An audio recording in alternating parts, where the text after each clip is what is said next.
बेहद ही खुशी का दिन है। जैसा कि आप लोगों को पता है कि नीट और जेई के रिजल्ट्स आ चुके हैं और जेई का काउंसलिंग भी हो चुका है, बच्चों को कॉलेज मिल चुका है। आज हमारा पुराना विद्यार्थी जो पिछले साल ही 12 पास किया है और इस साल जेई क्वालिफाई किया है और इन्हें इलेक्ट्रॉनिक्स एंड कम्युनिकेशंस ब्रांच मिला है और ये हमसे भी मिलने आए हैं। इनका नाम ओम कुमार, हम लोग ये ओम कुमार कहते हैं, लेकिन इनका सर्टिफिकेट नेम सुजल कुमार है। ये बताएंगे विशेष रूप से अपने बारे में कि ये कहाँ के रहने वाले हैं, इन्होंने क्या रैंक अचीव किया है, किस कॉलेज में इनका एडमिशन होने जा रहा है और इनके मन में जेई के प्रति कैसे और कब ख्याल आया, बचपन में इनका पढ़ाई के प्रति क्या दृष्टिकोण था और अब ये क्या सोचते हैं और इन्हें अब कैसा महसूस हो रहा है और आप लोगों को कैसे तैयारी करनी चाहिए, बच्चों को क्या करना चाहिए। हम समझते हैं कि जो बच्चे फ्रेशर्स हैं, जो तैयारी कर रहे हैं, अभी 11-12 में पढ़ रहे हैं, उनके लिए एक मोटिवेशन का काम करेगा, उनको इंस्पायर करेगा। आइए, आपका स्वागत है।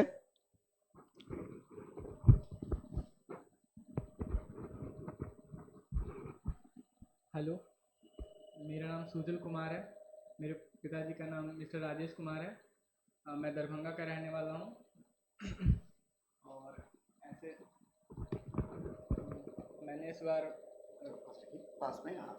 इस बार जेई मेंस क्वालिफाई किया है। EWS मेरा 13,000 रैंक है और इस रैंक पे मेरे को इलेक्ट्रॉनिक्स एंड कम्युनिकेशन मिला है NIT नागालैंड में।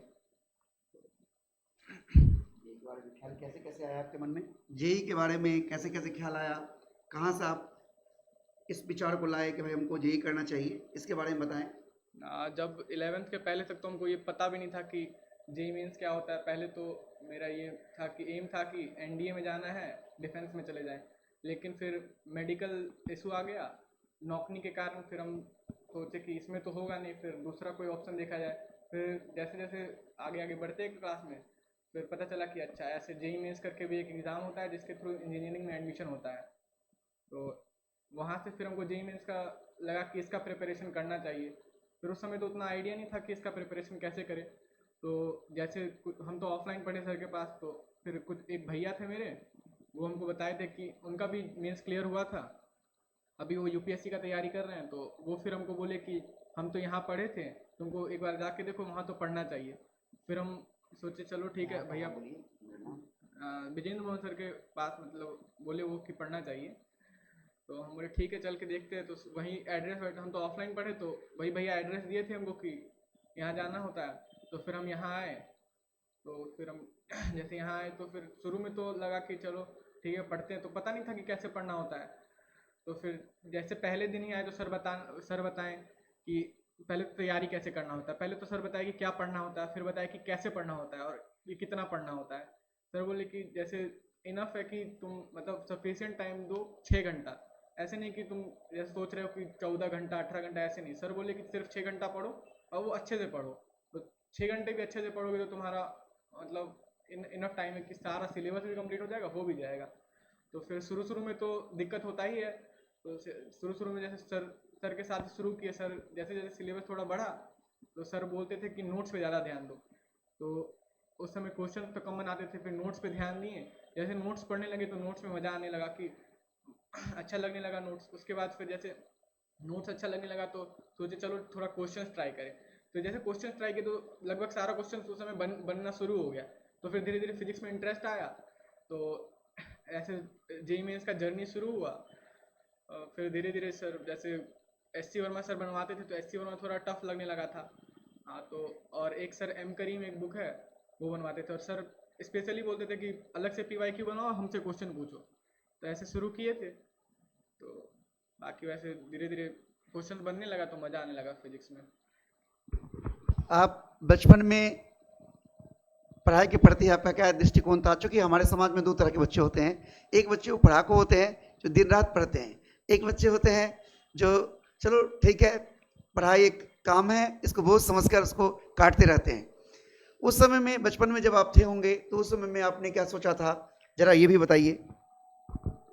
सर 6th तक तो हमको पता भी नहीं था कि कैसे पढ़ना होता है या क्या पढ़ना होता है। 6th तक तो पूरा मस्ती किया। फिर 6th में एक ऐसे हमारे क्लास में एक लड़का आया, फिर उसको देख के थोड़ा इन्फ्लुएंस है कि वो पढ़ रहा है तो हमको भी तो पढ़ना चाहिए। तो वहाँ से थोड़ा पढ़ने का कोशिश शुरू किए, तो सर 2-3 साल तो कोशिश करने में ही लग गया। फिर 8th तक तो कोशिश ही हुआ, फिर 9th से पढ़े, तो जितना कोशिश किए थे वो फिर अच्छा लगने लगा, तो वहाँ से फिर हाँ पढ़ने में इंटरेस्ट हो गया। फिर सर 10th आया, 10th में फिर कोरोना आ गया हमारे टाइम, तो फिर ऐसे पढ़े तो 10th तक, फिर पता चला एग्ज़ाम नहीं होने वाला है। फिर 10th से 11th के बीच में बिल्कुल ही नहीं पढ़े, तो वहाँ से मेरा मैथ्स कमज़ोर हो गया। मैथ्स कमज़ोर हुआ यानी फिजिक्स में बैक, यानी फिजिक्स भी थोड़ा कमज़ोर, हार्ड लगने लगा। फिर फिजिक्स जैसे जैसे सर के पास पढ़े, सर एकदम बेसिक से पढ़ाना शुरू किए, जैसे ट्रिग्नोमेट्री से शुरू किए थे, बाकी बेसिक मैथ्स करके। तो वहाँ से एकदम ज़्यादा इंटरेस्ट, मतलब ईजी लगा पहले तो, एकदम बेसिक से शुरू होगा तो ईजी ही लगेगा ना, फिर ईजी लगा तो वहाँ से फिर थोड़ा थोड़ा इंटरेस्ट आने लगा। फिर जैसे जैसे सर आगे बढ़ते गए लगा ये फिजिक्स तो पूरा लिंक्ड ही है एक दूसरे से, जैसे जितना पूरा पहले पढ़े हैं वही तो बार बार उसी का थोड़ा थोड़ा एलिवेट होके मतलब उसका यूज़ आ रहा है, तो ऐसे पढ़े तो फिर फिजिक्स आसान लगने लगा, फिर वहीं से थोड़ा इंटरेस्ट आ गया पढ़ाई में, फिर ऐसे। और जो नए बच्चे तैयारी कर रहे हैं, उनको मोटिवेट करने के लिए, उनको उत्साह बढ़ाने के लिए आप क्या कहेंगे, वो ज़रा बताइए। सर मोटिवेट नहीं, बस ऐसा बोलेंगे कि जैसे सर बोल रहे हैं कि ऐसे पढ़ो तो ये करो, कि बाकी जैसे कोई टीचर बोल रहे हैं कि 10 घंटा पढ़ो, तो वो तो ह्यूमन के लिए पॉसिबल नहीं है, किसी के लिए है, मतलब ज़्यादा के लिए तो नहीं होता है।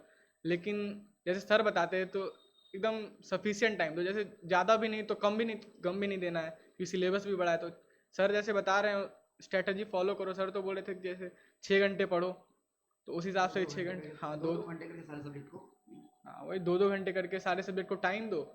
और बस ये है कि मतलब जितना ज़्यादा ये होता है कि जितना ज़्यादा याद रहे उतना ज़्यादा अच्छा होता है, तो थ्योरी ज़्यादा से ज़्यादा पढ़ो, तो उसके बाद क्वेश्चन तो बनेगा ही। थैंक यू सुजल जी, और आपके उज्जवल भविष्य की हम लोग कामना करते हैं। हम चाहते हैं कि आप कॉलेज में अच्छे से पढ़ाई करें और अच्छा नाम कमाएं, साथ ही साथ अच्छी जगह पर पहुंचें, हमारे देश का सेवा करें, और आपसे जो भी नए बच्चे मिलें उन्हें मोटिवेट करें, प्रोत्साहित करें, उन्हें पढ़ाई का महत्व बताएं। आपने जैसा कि देखा सुना कि सुजल जी 6 के बाद पढ़ने की इनके अंदर इच्छा जागी, मित्र से प्रभावित होकर। इसके बाद बीच में कोरोना जैसे डिस्टर्बेंस भी आए, जिसकी वजह से थोड़े से मैथ्स में ये कमज़ोर हुए, लेकिन फिर धीरे धीरे इन्होंने फिर से कम बैक किया।